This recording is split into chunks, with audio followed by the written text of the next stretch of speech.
이 세상이 너무나 악하오니 주여 오소서. 최종 심판을 하시옵소서. 할렐루야. 우리 사랑하는 성도들, 또 세계 유튜브 방송을 시청하시는 모든 세계 만민 여러분, 오늘도 이 하나님의 말씀을 받는 기쁜 시간이 돌아왔습니다. 이 새벽 기도 시간, 우리 예수님께서 땀방울이 핏방울이 되도록 기도하셨던 겟세마네 동산에 그 기도가 이 새벽에 이루어지기를 바랍니다. 오늘도 말씀 창세기 강해 설교로 24장 65절 말씀부터 말씀드리겠습니다.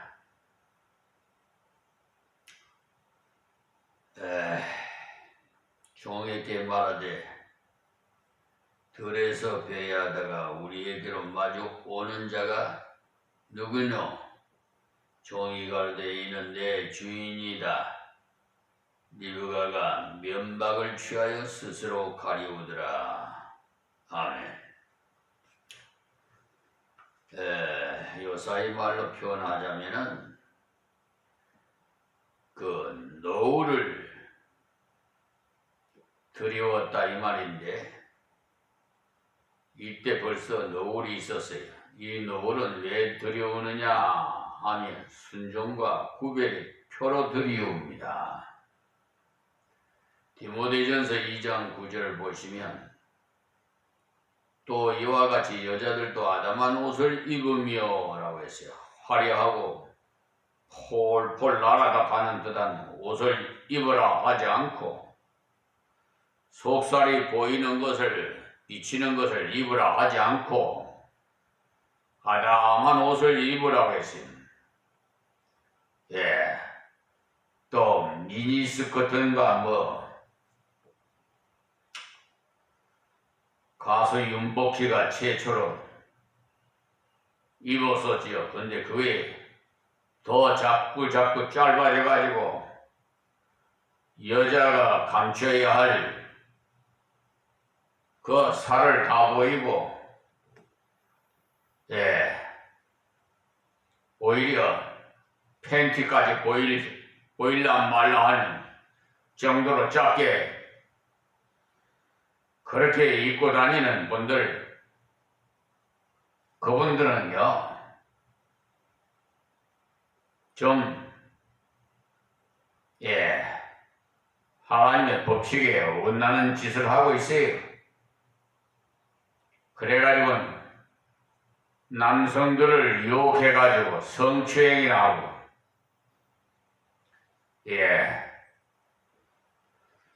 물론 개성시대라서 자기 취향에 맞춰서 입는 건 자유지요. 그런데 하나님 법칙에 보면은 걸맞지 않다 이 말씀을 드리는 겁니다.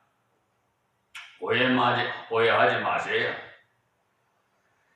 근데 요즘은 좀 바지를 입고 다니는 여성분들이 좀 생겼더라고요. 얼마나 좋아요. 전 단정하게 좀 입고 다니면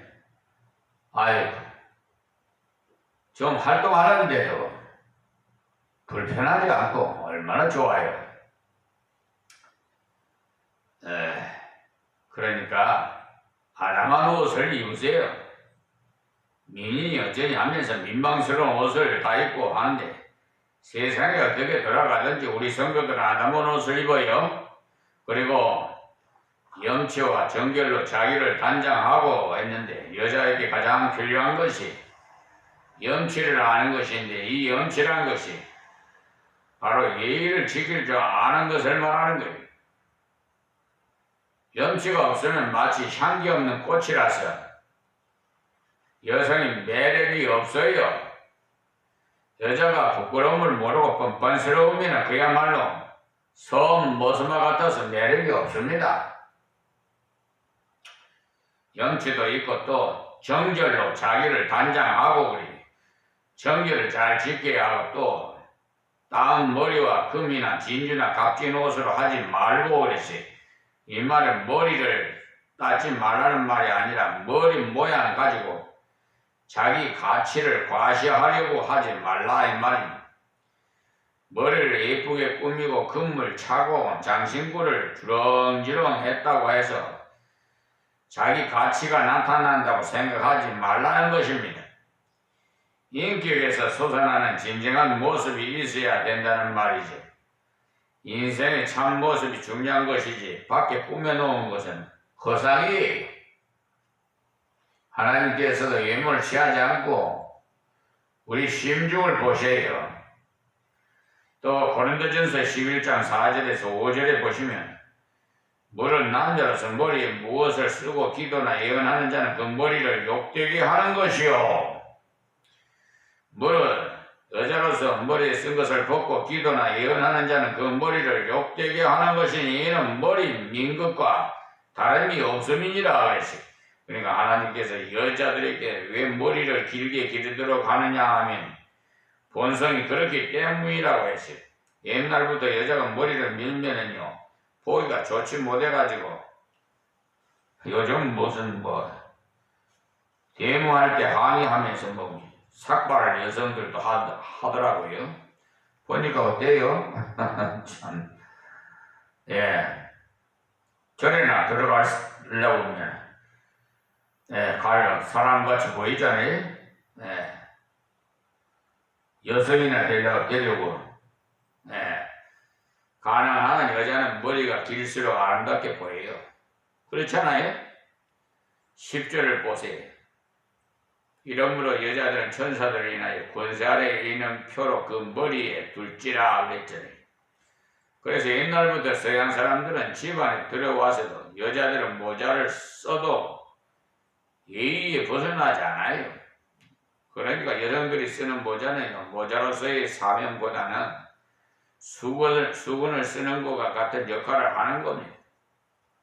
그리고 또 14절 보시면 만일 남자가 긴 머리가 있으면 자기에게 욕되는 것은 본성이 너희로 가르치지 않느냐 그랬어요. 남자가 긴 머리를 하고 다닌다면 정상이 아니라는 말이에요. 근데 요사이는 어떻게 된 파인지 남자는 길게 하고 다니고 여자는 짧은 머리를 하는 사람들이 있습니다. 본성을 거스르는 비정상적인 사람들이에요.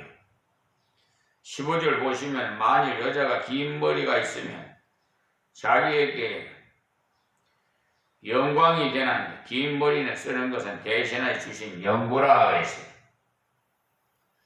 이 원리가 옛날부터 있어요. 결혼식 할 때 여성이 노을을 쓰고 들어가는 이유는 당신에게 순종하겠습니다.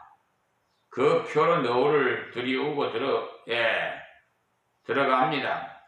옛날에는 신랑이 그 노을을 벗겨주었는데 요사이는 아예 벗기고 입장을 하는데 사실은 신랑이 너무 그러시면 곤란하오라는 그 의미에서 노을을 들어 뒤로 넘겨주는데 그 이유도 모르고 노을을 쓰고 예식을 하는 사람이 대부분이 리브가가 면박을 취하여 스스로 가리웠다는 것은 겸손한 표를 드러냈다 이 말입니다.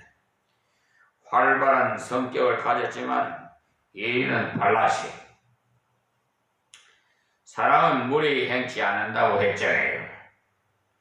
자, 66절에 종이 그 행한 일을 다 이사에게 고하며 그랬어요.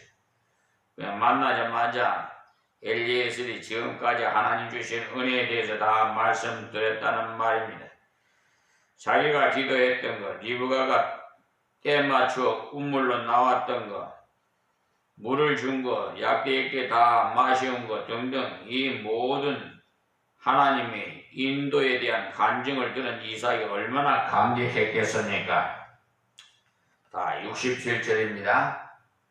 이삭이 리브가를 인도하여 모친 사라의 장막으로 들이고, 그러니까 그를 취하여 아내를 삼고 사랑하였으니 이삭이 모친 상사 후에 위로를 얻었더라.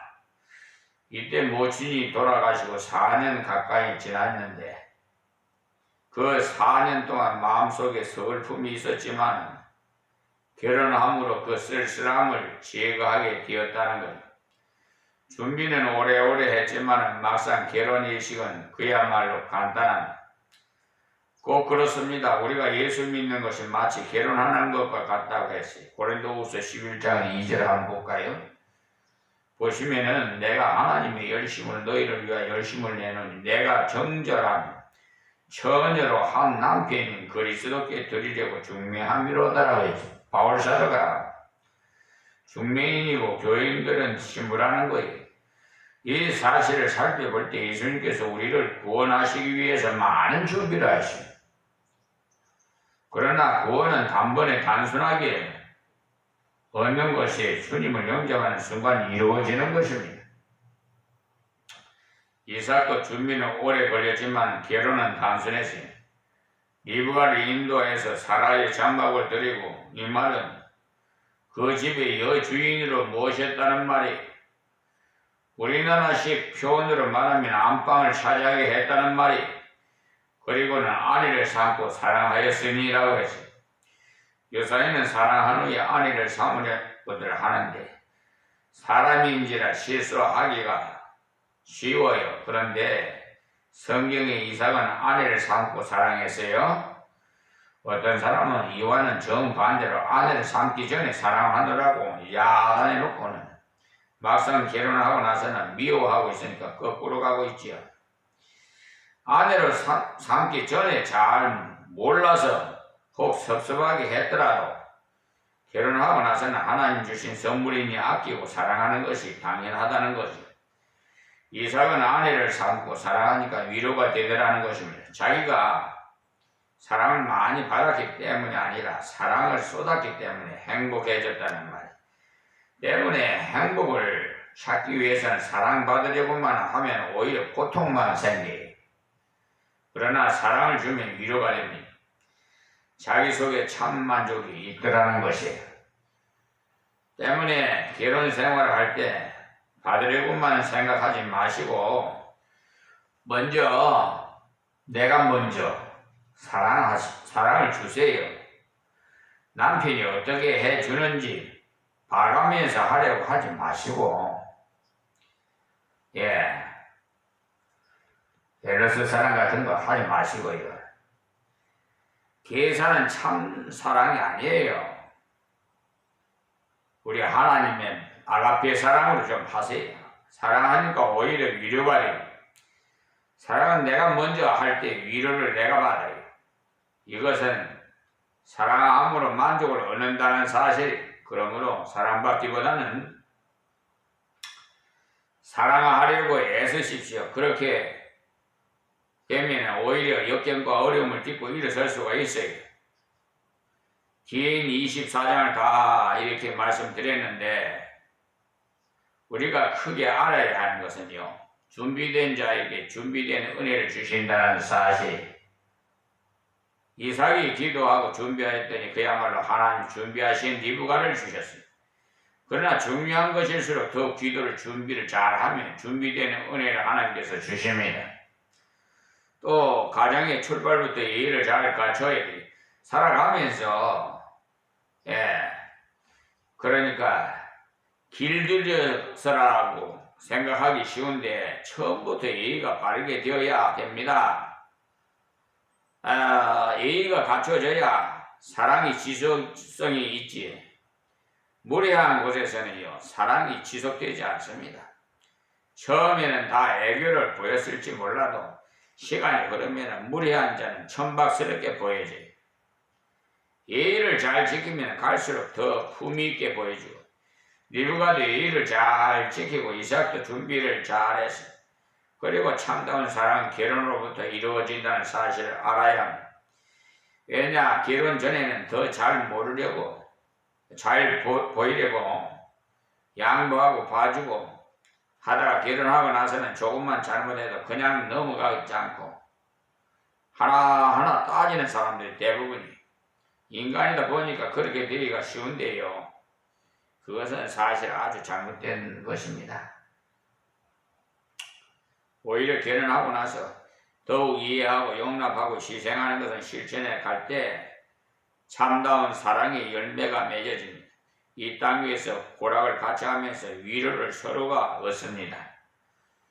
이제 전체의 결론을 말씀드리겠는데, 하나님께서 왜 결혼을 주셨느냐 하면 독청하는 것이 좋지 못하므로라고 하셨어요. 무슨 말이냐면은 두 사람이 상부상조해야 된다는 거예요. 때문에 결혼은 실제적인 것이죠. 환상이 아니에요. 서로 도와가야 하는 거예요. 그리고 창세기 1장 28절에 보면 생육하고 번성하라 하셨기 때문에 하나님의 섭리에 순종하는 것입니다. 결혼하지 않고는 생육하고 번성할 수가 없잖아요. 그리고 에베소서 5장 32절에 보면 하나님의 사랑을 깨닫는 실제적인 방법이 결혼이라고 했어요. 한번 찾아볼까요? 예, 에베소서 5장 32절의 말씀입니다. 이 비밀이 거두다 내가 그리스도와 교회에 대하여 말하노라. 그러니까 아내 이야기, 남편이 이야기하다가 결론 부분에 가고 이 비밀이 거두다 이랬어요. 그러고는 그러나 너희도 각각 자기 아내 사랑하기를 자기같이 하고 아내도 그 남편을 경외하라 결론을 지었어요. 근데 요즘 아내들이 남편을 경외하는 분도 있지요. 예, 깍듯이. 그런데 아주 그냥 천박하게 그냥 하는 대한 그런 부인도 있어요. 가정에서 아내와 남편이 진실되게 바르게 사랑하면 도와갈 때 예수님이 사랑을 정말 깨닫게 되고 예수님이 사랑을 실천하는 가장 실질적인 방법이 그 말씀. 그리고 말라기 2장 15절에 보면 정결한 일남 일녀의 결혼은요 경건한 후손을 두시기 위함이라고 했어요. 그리고 배우자를 선택할 때 제일 먼저는 신앙적인 것을 보십시오. 그 다음에 성격적인 조화를 잘 살펴보시고 또 하나님의 섭리적인 인도를 두 사람이 깨달아야 돼요. 우연히 만난 것이 아니라 하나님의 인도로 만났다는 이 사실을 모르고는 나중에 얼마든지 다른 생각을 품을 수가 있어요. 때문에 하나님의 섭리적인 인도를 인식하는 그것이 대단히 중요해요. 그리고 하나님께서 주신 배우자가 최선의 사람이라는 사실을 인식하는 겁니다.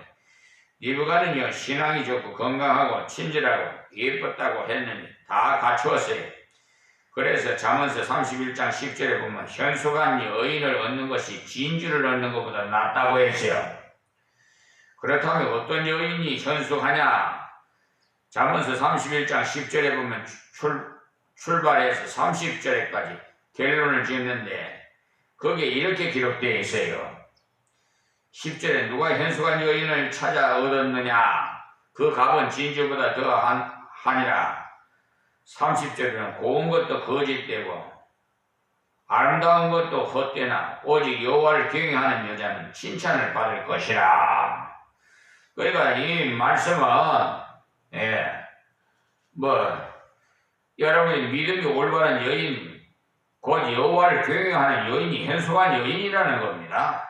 그러니까 신앙을 중심으로 혼인하라는 거예요. 결혼을 앞둔 자녀를 가진 분들은 아브라함의 가정처럼 기도로 준비하시고요. 본인들이 의사를 존중히 해서 진행하십시오. 그리고 정중한 예의를 갖춰서 가정을 이루므로 장래가 있는 가정이 되시기를 바라고요. 그리고 이제 아브라함이 후손들이 이제 후손에 대해서 말씀이 이제 나오는데요. 25장으로 넘어가서 1절에 보면 아브라함이 후처를 취하였으니 그 이름은 그두라라 그랬어요. 사라가 죽은 후에 약 4년쯤 지나가지고 이삭을 장가 보냈죠. 그러니까 자기 나이 140세 때에 아들 이삭을 장가 보내. 그리고 자기가 후처를 얻었는데 그때의 연령을 기록되어 있지 않습니다. 아마도 이삭을 결혼시키고 난 후에 후처를 맞이했을 것이라고 학자들은 추측하는데 후처를 맞은 후에도 대략 35년은 더 살았어요. 어떤 사람은 로마서 4장에 말씀하기를 아브라함의 몸이 죽은 것 같았고 사라의 태도 죽은 것 같았다고 했는데 어떻게 이렇게 후처를 얻었을 거라고 하시는데 하나님께서 이삭을 낳을 수 있도록 이적으로 한 번만 힘을 주시고 끝나도록 하신 것이 아니고 이삭을 키워내야 하니까 그만큼 새 힘을 얻었다는 것을 알 수가 있어요. 사라는 어머니로서의 젖을 먹였고 또 아브라함은 아버지로서의 사명을 다할 수 있도록 그에게 새로운 정력을 주신 것이 틀림없어요. 그렇기 때문에 후처를 얻을 수 있었죠. 만약에 그런 정력이 없으면 요즘 유튜브에 보면 그렇더라고. 천국에 갈 때까지 노령이 돼도 부부관계는 계속 하는 것이 좋다고. 근데 어떡합니까? 저는 30여 년 동안을 그냥 주님과 함께 살고 있으니 이제는 그냥 면역이 돼서 그런가 그냥 그런 게 그냥 별로 생각이 없어요. 그런 거 생각나면 어떻게 나쁜 짓거리 할 수밖에 없죠. 그 잘못하면 마귀 사탄이 미혹에 맞아가지고. 그러니까 하나님께서 그런 생각을 없게 만들어 주시. 성경은요 재혼을 범죄로 취급하지 않아요. 고린도전서 7장에 보면 배운 대로 재혼하지 않아도 좋지만 재혼해도 죄는 아니라고 했어요. 단지 주 안에만 재혼하도록 하셨어요. 고린도전서 7장 39절에서 40절의 말씀입니다. 아브라함에 대해서 몇 장을 쭉 공부해 왔지만 분명히 알 수 있는 것은 그도 우리와 똑같은 인생이라는 것을 알 수 있어요. 아브라함이 굉장히 신령하고 특별나서 기도만 하고 땅의 것은 아무것도 생각하지 않은 소위 신앙의 천재가 아니에요. 우리와 똑같은 감남물열 가짐제 그러기 때문에 그도 아내를 잊고 난 다음에 4, 5년이 지난 후에 외로움을 달래려고 다시 아내를 얻었어요. 그러니까 그도 우리와 같은 성경이 같은 사람이라는 것을 말해주는 거예요. 그 때문에 아브라함이 믿음으로 걸어갔다고 했을 때 우리에게 대단한 격려가 돼요. 우리와 똑같은 조건을 가진 아브라함이 그렇게 믿음으로 걸어갈 수 있었으니까 우리도 그렇게 걸어갈 수 있다는 말입니다. 이 자리에서 우리 목회자들이 분들에게 말씀을 드립니다. 혹시나 상처를 하시고 또 사회를 하셨다면 재혼할 때 말이에요. 재혼의 대상은 이혼한 여성하고는 재혼하면 안 됩니다. 성경에 기록되어 있어요. 그러니까 여러분 꼭 예를 들어서 상대가 사회한 여성일 경우에는 합당하지만 상대가, 재혼의 상대가. 그러나 이혼한 여인하고는 안 됩니다. 하면은 그거는 또 하나님의 법칙에 어긋나가지고 많은 고적을 치러요. 자, 그거는 그냥 우리 그 목회자 목사님들에게 말씀드리는 것입니다. 그리고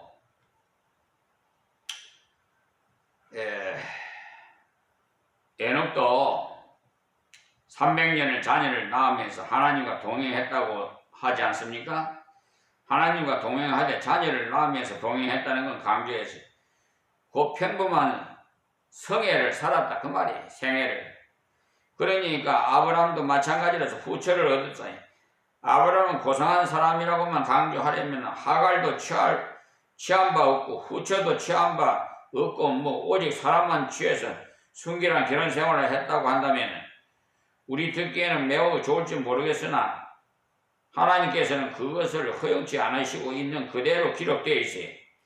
아브라함이 후처를 얻은 후에 30 몇 년을 살았지만 그것에 대한 기록은 매우 간략해요. 그 이유는 영적인 문제를 많이 다루지 않고 그 육신적인 면을 다루었기 때문에 그래요. 자, 시간이 또 어디 되나 모르겠다. 자, 2절 말씀만 드리겠습니다. 그가 시므랑과 욕상과 무당과 미디안과 이스박과 수아를 낳았고 그래. 희한하죠. 사라는 평생 자녀를 낳아도 이삭 하나밖에 낳지 못했는데 이 후처는 6 아들을 낳았어. 사람의 생각과는 완전히 다르죠. 그러니까 많이 낳는다고 해가 복이고 적게 낳는다고 해서 복을 못 받는 거 아니에요. 하나님께서 은혜를 주신 자식이라야 그것이 귀하고 기업이죠. 많이 낳고 많이 가지고 그것이 대단한 것이 아닙니다. 사람들이야 보이는 것으로 판단하는 일이 더러 있지만 결코 하나님 앞에서는 그런 것이 아닙니다. 약속의 계통이 아닌 이들이 육적으로는 훨씬 더 번성한 것처럼 보여요. 다른 사람은 잘 모르겠지만 여기에 나온 미디안은요. 미디안족이 족장입니다. 여기서 말씀드리겠습니다. 하나님 감사합니다. 고맙습니다. 주신 말씀 귀 있는 자는 다 듣고 듣는 자마다 복이 되게 하여 주시옵소서. 하나님이여, 이 인류를 불쌍히 여기서 독생자 예수님을 이 땅에 보내주셔서 누구든지 예수를 구주로 믿는 자마다 영생에 이르게 하시고 하나님의 아들 딸로 양자 삼아 주신 하나님, 이 모든 이방인들도 구원시켜서 하나님 나라가 확장되게 하여 주옵소서. 또한 특별히 이 시간 기도하오니 이 나라의 사법부원 아버지 하나님, 저 법관들을 다 회개시켜서 정직하고 맡은 일에 충성하는 법관들로 거듭나게 해 주시옵소서. 예수님의 이름으로 기도합니다. 아멘.